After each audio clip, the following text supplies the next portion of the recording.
Hi, and welcome to the third part of our agricultural business digital marketing planner, relationship building.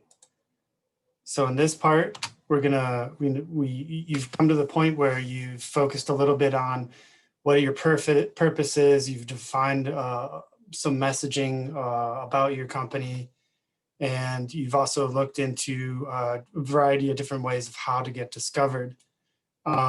Now in this stage of relationship building, we're focusing on how are we going to get people to engage with our content. And within relationship building, in order to figure out how people are going to engage with your content, it's important to understand the basic forms of traffic that come to your site.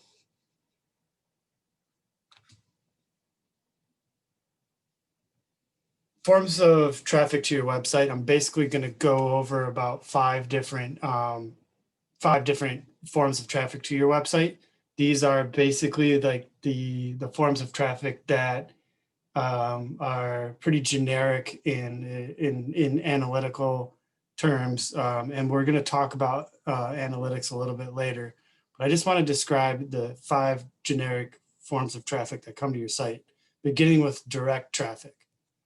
Direct traffic is when a person is already familiar with your website. They remember myfarm.com, and as you remember in the prior phases of this program, we talked about making sure that you always have a very memorable website or website domain, so that it's very important so people can remember, oh, I'm just going to go to myfarm.com, find out what's going on.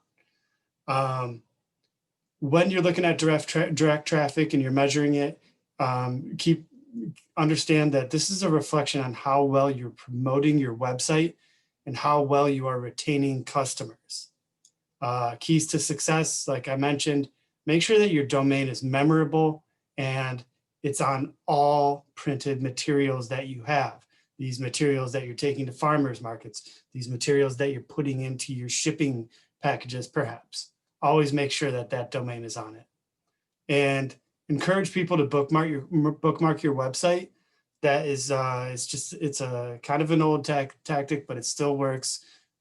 People with their website browsers can bookmark their favorite websites. It's always great to give some people some incentive to remember your website. Organic traffic is the major indicator of how well your website is performing. This takes a while to build up. It could, sometimes it takes about 3 months of, getting your website up, doing online marketing activities to actually see some increase in the buildup of organic traffic. But it's something that should be constantly increasing over time. Organic traffic, like I've mentioned before, it's when someone is looking for your product or your style of product. They go to Google, they type in where do I find CBD oil, and you'll pop up, or where do I find milk in my neighborhood, bottled milk in my neighborhood, something like that. And your keys to success for organic traffic is search engine optimization. Search engine optimization may start to ring a bell to you now. SEO, it's a real hot topic right now, and it actually the whole topic deserves a complete webinar all into itself. But if you feel like you can accomplish some search engine optimization tactics, go online, Google it, how to optimize my website for search engines. And if you don't feel confident, perhaps this is the time that you should bring in a professional that can help you with this. Another key to success is just remembering one basic thing is create content on your website that engages site visitors. Google will measure how much time someone is actually spending on your website. If they're going around other pages, if they're spending, a certain amount of minutes per page on your site, if they're clicking on information that you've that you've provided on your website. If they're actually making purchases on your website, Google will be measuring that. And the better you do in those areas, the more probable you will have, the higher probability you will have to show up in high-end search rankings and organic traffic. Referral traffic is traffic that comes to your site from another website. In this case, it means that other websites find it valuable to have a link on their website to your website. Keys to success in this area are to find websites that are aligned with your website, company, industry, and you ask them permission to link to their site and have them link to your website if you feel it should be mutually beneficial. One thing to remember in this, when focusing on this form of traffic, is to remember that make sure that your links and who websites that are linking to you and sites that you are linking to are healthy sites that they have good reputations. A really poor way of increasing traffic is to buy backlinks to your website. It's something that I recommend that you do not even think about doing, and Google will punish your website for that. So make sure that your links are valid, make sure that your links are going to healthy websites, healthy web pages, and you'll be good to go in this. Social media traffic is something that we've spoken about in the past. It's traffic that comes to your website from social media.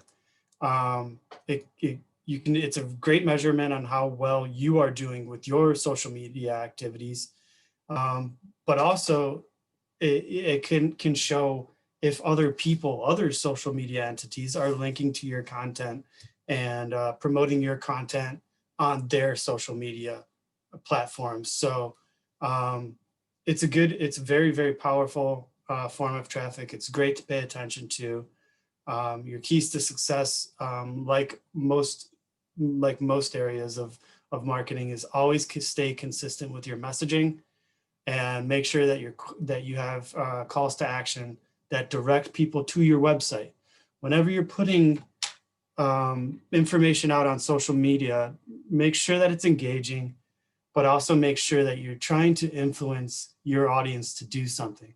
It's okay if they like to, if you'd like to put out something on like a video, what's going on a farm right now, something like that, something like lighthearted that makes people feel good. But also you want to make sure that you're posting content that is promoting your business and promoting something that you want your audience to do. So always remember those calls to action.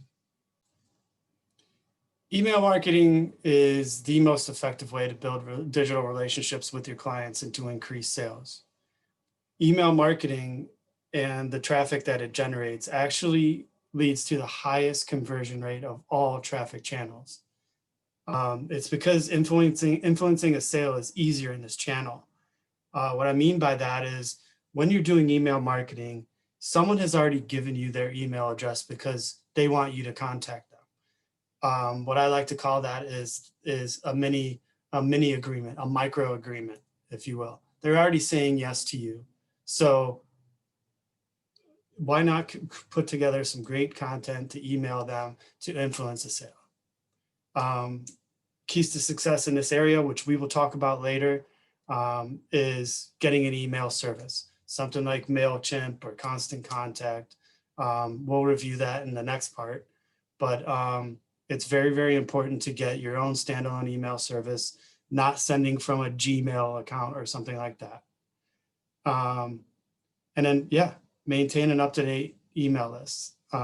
Frequently engaging lists with valuable messaging and constantly aim at building your list. What I mean by building your list is when you're at a farmer's market or when you're out in doing offline activities, make sure that you're trying to get people's email addresses, people that would be interested in promoting or purchasing your product.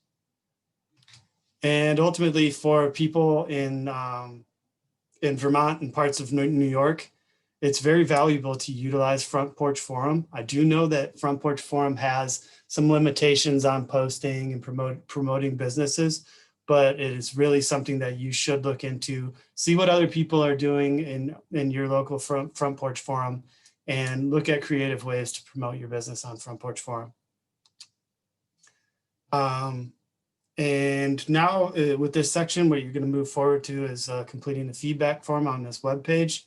Let me know, like, choose which form of traffic you really want to focus on right now. Which areas are you going to be confident in focusing on, and which areas do you need support on? And it's really important to remember that part 3 is going to mesh very well with part 4. So you will be getting a link to part 4 after you complete part 3. So I look forward to hearing from you. And if you have any questions, I'm always available at zachary.m.smith@uvm.edu.